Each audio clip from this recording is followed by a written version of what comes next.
Baie dankie vir hierdie geleentheid om te kan vertel van die Nuwe Testament met die kanttekeninge. As voorsitter van die Stichting Reformatoriese Getuienis vertel ek graag. Terwyl u vandag na hierdie opname kyk, tree ek so die Here wil in die noorde van Namibië op.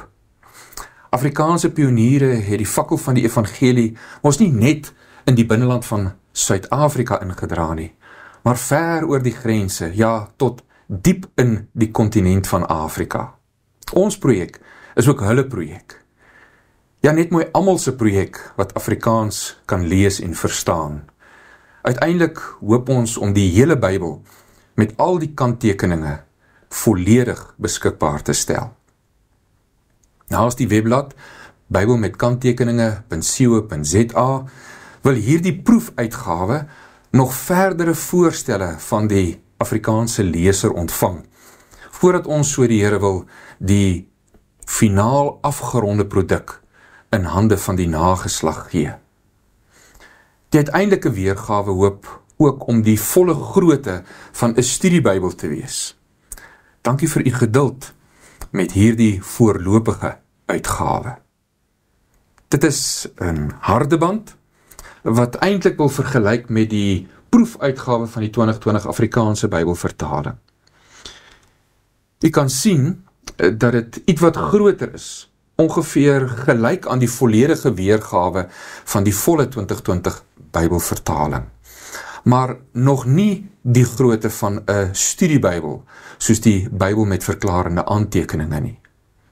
Indien u oopmaak, dan vind u heel eerste 'n verantwoording, waarna al die aantekeninge van die volledige Nuwe Testament naas die Bybelteks in totaal so 396 bladsye. Soos wat u tydens persoonlike Bybelstudie, by huisgodsdiens, gemeentelike Bybelstudies en erediens daarmee kennis maak en daarin groei, ontvang ons graag u terugvoer. Dit is seker een van die heel laaste groot bekendstellings in hierdie feesjaar van Afrikaans, 100. Vir my persoonlik is dit 'n groot oomblik. U mag inderdaad die kritiese vraag stel, waarom hierdie kanttekeninge in Afrikaans uitgee? Waarom nog 'n studiebybel met kanttekeninge? Daarop mag ek antwoord, hier is nie sommer enige kanttekeninge nie. Ons mag die Ou State-Bybel se kanttekeninge in hande neem. Die destydse VOC-Bybel, Suid-Afrika se Begin-Bybel, die Voortrekkers se Wakes-Bybel. Hier in Suid-Afrika, die kanttekeninge van ons eerste studiebybel vir die eerste 300 jaar ongeveer, en nou mag ons dit in Afrikaans bestudeer, ja selfs tydens die erediens weer gebruik. U word in staat gestel om vir uself die spoor van Bybelvertaling en Bybelverklaring na te gaan. Vergelyk gerus hierdie kanttekeninge met wat in ander studiebybels uit latere tye staan. Bestudeer gerus ook die Afrikaanse kerk en volksgeskiedenis in die lig van wat in hierdie projek vir u aangebied word. Gebruik van die Nuwe Testament met kanttekeninge bring jou in kontak met die lewende geloof van hulle wat jou vooraf gegaan het. Dit help jou ook onderskei hoe die dooie geloof van hulle wat voorgee om uit hierdie tradisie te kom, daarmee stry. Tussen die of benadering van alles asseblief tog net nuut, of daarteenoor gee my slegs die bekende, die oue, mag ons met hierdie publikasie 'n benadering aanspoor wat sê, ou spore, nuwe weë. Daarmee sluit ons aan by die slagspreuk van die Afrikaanse Protestantse Akademie. Neem uit die verlede dit wat goed is en bou daarmee die toekoms. Echo die oorgelewerde wysheid van ons voorgeslagte. Toe skrifkritiek en liberalisme die netwerk van my persoonlike oortuiging sommer wreed aangerand het, was dit juist so 'n benadering van ou spore, nuwe weë, wat wysheid uit 'n baie benarde situasie sou bied. 'n Projek soos hierdie help om die goue draad van die geskiedenis in hande van 'n jong, soekende gees te gee.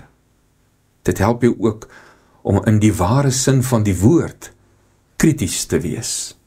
Jy volg nie maar net blindelings die nuutste modes en giere nie. Jy huiwer ook versigtig vir geuite, holrig geryde antwoorde van eergister, om regtig eerlik te kan wees, voor die aangesig van God te kan weeg. Wat hou stand, en wat moet ons liewer maar laat vaar? Jy ontvang geleentheid om te staan op die skouers van jou voorgeslagte. In plaas daarvan, dat jy net die hele tyd met verwaande neersien praat oor die arbeid van diegene wat jou vooraf gegaan het. Ons het inderdaad alles nagegaan. Ons het doelbewus gepoog om die gees en bedoeling van destyds te laat praat met die opkomende jong geslagte. Indien u vergelyk, sal u ook agterkom dat die kanttekeninge in Afrikaans wel bewus by die Afrikaanse vertaling van die 1933-53 wil pas.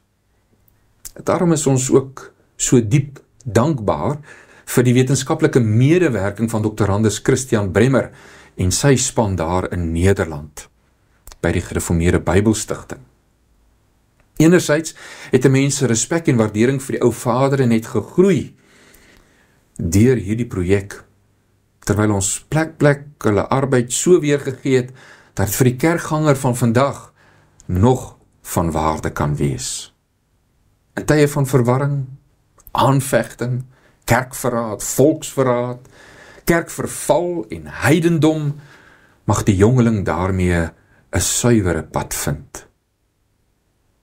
Die projek het ondenkbaar afgeskop deur 'n plaasaanval.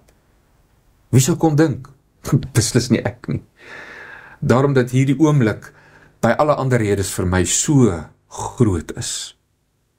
Uit die vreesaanjaende, die afskuwelike van outomatiese geweervuur en erge trauma, gebeur die ondenkbare. Mense wat glad nie van mekaar se bestaan af iets geweet het nie, kom in kontak met mekaar deur so 'n gruisame gebeurtenis. Op daardie stadium woon ek toe nog in Leidenburg. Pas het ons gesin 'n eie ervaring agter die rug, wat sou meebring dat ek van daardie betrokke vreesaanjaende, angsaanjaende plaasaanval te wete sou kom. In ons geval het 'n mens beleef dat die huis dopgehou word. Toe is daar tekens uitgeplaas.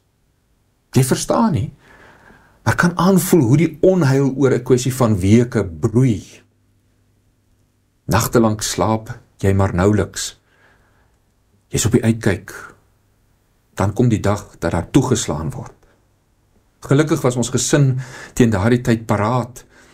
Die aanval loop vir die aanvallers nie soos wat hulle gehoop het nie. En ons as gesin, ons mag sedertdien met soveel meer innerlike oortuiging sing. Alles is genade. Onverdiende guns alleen. Die verlossing uit die kwade kan net u, o God, verleen. Indien 'n mens van Pretoria af met die R104 ry, dan kom jy anderkant Ruiten voor Bronkhorstspruit by die plaas van Job en Ineke leeggemaak. Hulle gesin het jou werklik waar die skote van outomatiese geweervuur hoor klap. Die koels in die huis rondom hulle sien vastslaan. Angsaanjaend, vreesaanjaend, afskuwelik.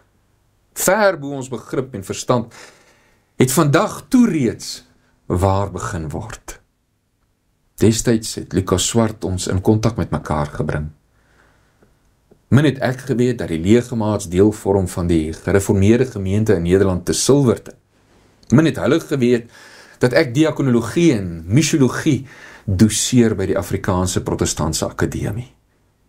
Direk as gevolg van daardie angsaanjaende plaasaanval ontmoet ek toe in 2015 vir Dominee Jan Westrate uit Nederland. Op sy beurt die hoofbestuurslid van die Gereformeerde Bybelstigting in Nederland, oftewel die GBS. Dit is nou waarlik wat 'n mens die voorsienigheid en die soewereiniteit van God kan noem.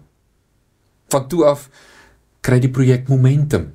Eers was daar die fase van voorbereiding om op 31 Januarie 2017 amptelik af te skop. Gesprekke met die Bybelgenootskap van Suid-Afrika, oprigting van die Stichting Reformatoriese Getuienis hier in Suid-Afrika, gesprekke tussen die Stichting Reformatoriese Getuienis met die Gereformeerde Bybelstigting in Nederland. Ons moes werkspanne saamstel, ooreenkomste sluit en nog vele meer.